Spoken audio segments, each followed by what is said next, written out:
No, no, you promised. Jessica screamed and wrenched herself out of her teacher's arms, but they held her tightly. Dorothy hissed in her ear. Smooth down, you madwoman. No one wants you with your temper. And this way your brother will live in a family. He might even make a name for himself. No, you promised. You said we wouldn't be separated. Jessica bit the educator's hand and rushed to the gate. Their married couple almost forcibly put a prominent boy of about 5 years old into a car. He waved his arms and legs and shouted loudly, "Jessica, Jessica." Woman finally couldn't take it anymore and slapped the kid.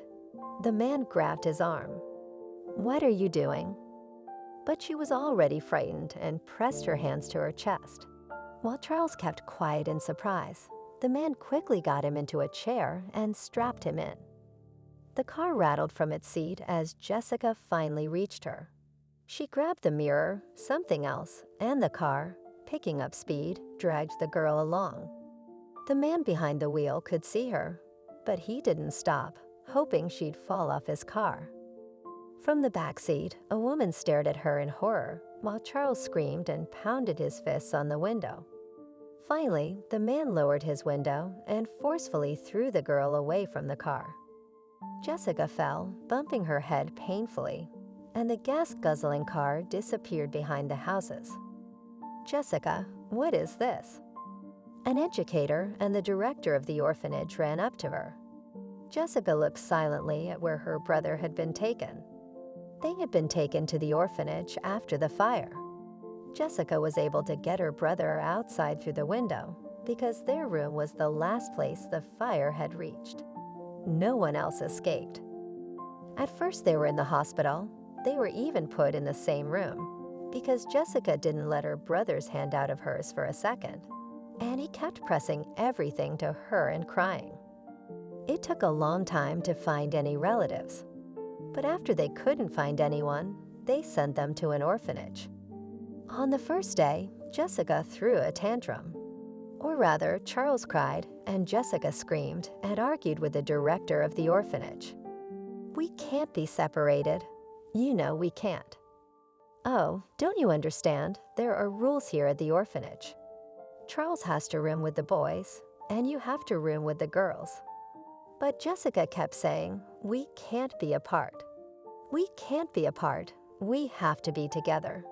Dorothy sighed wearily. "I don't know what you're getting at. It won't work out the way you want it to anyway. Again, there are rules here, and no one is going to separate you. We are not going to separate brothers and sisters." Jessica looked at the principal. "Really? Really? Do you want me to let you read the rules?" But then, once you've calmed down a bit. Jessica nodded. She took her brother by the hand, took him aside, and said something to him at length. Charles listened intently, resting his head on her shoulder. Then he broke off and asked Jessica something and nodded, and after a little thought, Charles nodded as well. The principal sighed in relief. From that day on, Jessica Charles lived in separate rooms.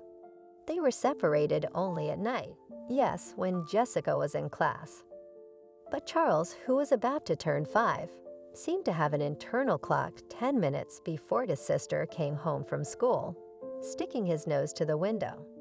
The teachers only shook their heads. They had seen all kinds of things, but this was the first time they had seen such a strong bond between a sister and her brother. And then these people showed up at the orphanage.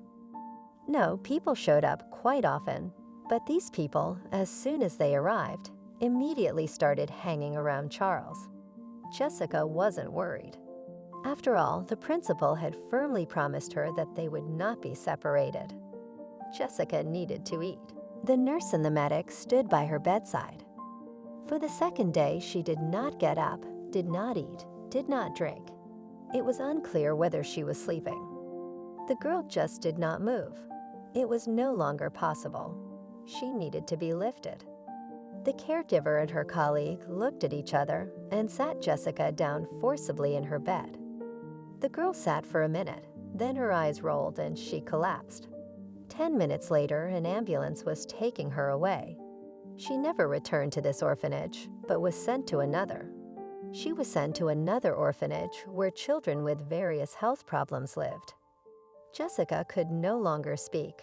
When she left the walls of the orphanage, she was already well aware. Nothing good awaited her. But Jessica had no idea what kind of trials life really had in store for her. The first thing she did was to try to find out something about Charles. She could not explain anything with words, only write. At first they laughed at her at the police station, and then they sent her to an insane asylum. There Jessica spent almost a year as a lunatic. Because she was trying to prove with her mooing that she was normal, she wasn't stupid. Waving her arms, throwing herself at the staff silently, spitting, and how else if no one gave her paper and pen? Then an old nurse took pity on her. She began to feed her and teach her wisdom. If you can't do something the right way without going crazy, then don't back off, think about it, and then do it right. You're so weird, no offense, all dumb people seem weird. And you're also trying to prove something to the aggression. Candy said a lot of things to her, both clever and, in Jessica's opinion, not so much. But the girl listened carefully. She listened and absorbed it like a sponge, because no one had ever taught her the wisdom of life before. When she was released from prison, she promised herself that she would always think 7 times before doing anything. But again, it didn't work out. For another 3 years, she had to struggle to find a place to live. The officials, realizing there was nothing she could say, simply chased her from one to the other, until Jessica became angry and began writing to all the authorities. It worked. She was heard, that is, read. They didn't even give her a room, but a small apartment in a new building. Apparently, they wanted her to have nothing else to complain about. So she got a job at the train station as a janitor and started to make a modest living. And then she met him at the train station. Edgar was perfectly handsome. He was quiet, read everything Jessica wrote carefully, and so they understood each other very well. Everything was so great, so wonderful. Edgar promised soon that he would open his own business, and she would never have to work as a janitor. He would even register part of his firm in her name so that his wife would have a dowry. She believed it. She even set the party table when he came in with some man to put her on the paperwork officially. Jessica was flying with happiness. One day she couldn't get home. A neighbor opened her door. "Do you knock?" "You shouldn't knock." "Edgar sold your apartment, said hi to you, went somewhere." "We called the police, but what's the use?" "He's got all his papers in order. The apartment's been in his name for a month now." Only now did Jessica realize what papers she had signed. She slid quietly down the wall, then threw herself on her once door and began pounding, almost gnawing on it. She sobbed, unable to hear anything. That was how she ended up in the asylum once more. The second time, Candy took her out of there. She helped her get away from it all and took her in. And then, after a while, Jessica was hired as a cleaner in a restaurant. That was a stroke of luck. The owner was quite happy that Jessica cleaned quietly, never talking to anyone in the corners, especially since the woman did her job well. He let the workers take the leftovers from the kitchen. It was still to be thrown out after all, and Jessica was happy. They didn't have to think about food. It was hard at first because her coworkers laughed at her. But then it was okay. Everyone got used to it and even became friends. "Jessica, stay late today." The boss was standing in front of her. She nodded, but looked at him questioningly. "We've got some rich people coming over. They've made reservations at several tables, and they're notoriously pig-headed. They're always cleaning up." Jessica smiled. The owner always called everything by its proper name. The evening was relatively quiet. Jessica relaxed a little. always worried when there were a lot of guests. She couldn't explain to everyone that words didn't obey her. And drunk people were bound to ask a lot of questions. Tonight the company seemed to be not so young, all in their 30s or even older. A waitress looked over to her. Jessica had accidentally broken a glass there. Jessica picked up her tools and went into the hall. There were two men standing by the table, laughing loudly. Jessica, bowing her head, cleaned up the shards and wanted to go. Suddenly, one of the men grabbed her by the arm.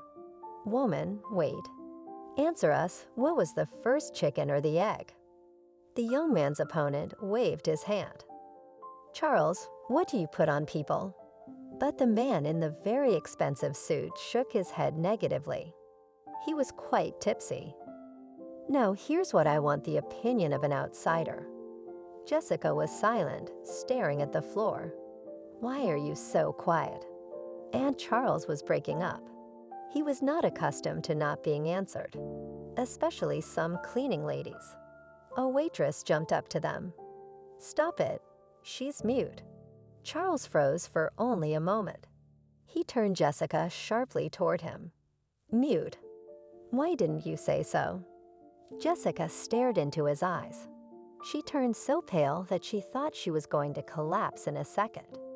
The boy stopped smiling. He was looking at her intently, too. And the woman suddenly reached out and swallowed him on the cheek, the way she had done when she was very young. There was a dead silence in the room. Charles coughed, then somehow very uncertainly said, "Jessica." Jessica threw herself against his chest and sobbed. And Charles gently pulled her against him, turning her around and holding her. He led the way out. People were stunned and silent. Then the man he asked seemed to wake up. "Won't somebody explain what's going on here?" No one answered anything. Only one girl in the company, who was going to marry Charles, grabbed his coat and rushed out into the street. She was the only one who knew Charles, not the native son of a local oligarch. The three of them wandered along the waterfront. Charles had a mineral water in his hand. "That's it. My adoptive parents went abroad for good, leaving me my business. Now I have expanded and live pretty well. We couldn't really love each other, but we pretended to be okay." "And how did you live, Jessica? And why?" "Why do you have trouble speaking?" Jessica took out her notebook. She wrote, "It's a long time." Charles cradled his fiancée in his arms. "And we're not rushing anywhere." They sat in the park until morning, carefully reading what Jessica wrote.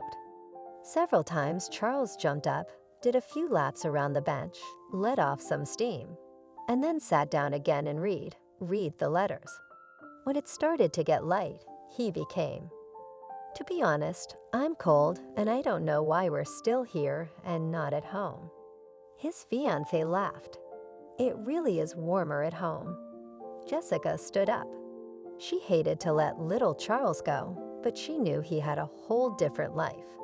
She hugged him and walked down the path. He looked after her in surprise, then caught up with her. "Where are you going?" She quickly wrote, "Home." He sighed. "Your home is where mine is. Thanks to your candy for giving you a place to live. But you're not going back there again. We're going home, and we have a lot of plans. And the first thing we're going to do is give you back your ability to talk." Jessica looked him in the eye for a while, then cried. Charles said, "You told me it's a shame to cry when you're doing well." Charles smiled. It was the only thing he remembered about Jessica. And of course, her enormous, greatest love. A few months passed. The waitress girls flew into the master's office. "Oh, come and see." He jumped out, startled, and knew at once what was the matter. At one of the tables, Jessica was sitting with her brother. She saw him and smiled. But of course, it was impossible to recognize Jessica in this very beautiful lady. "Hello, Jessica. I must confess, I'm shocked. You're beautiful. Thank you very much." The owner of the restaurant opened his eyes in surprise. Jessica smiled even wider. It just so happens that Charles solved all my problems very quickly. I'm glad. I'm insanely glad. He moved toward his door. And Charles said, "Something tells me he'll be back." Jessica asked, "What makes you think that?" Her voice treacherously trembled, and Charles looked at her in surprise.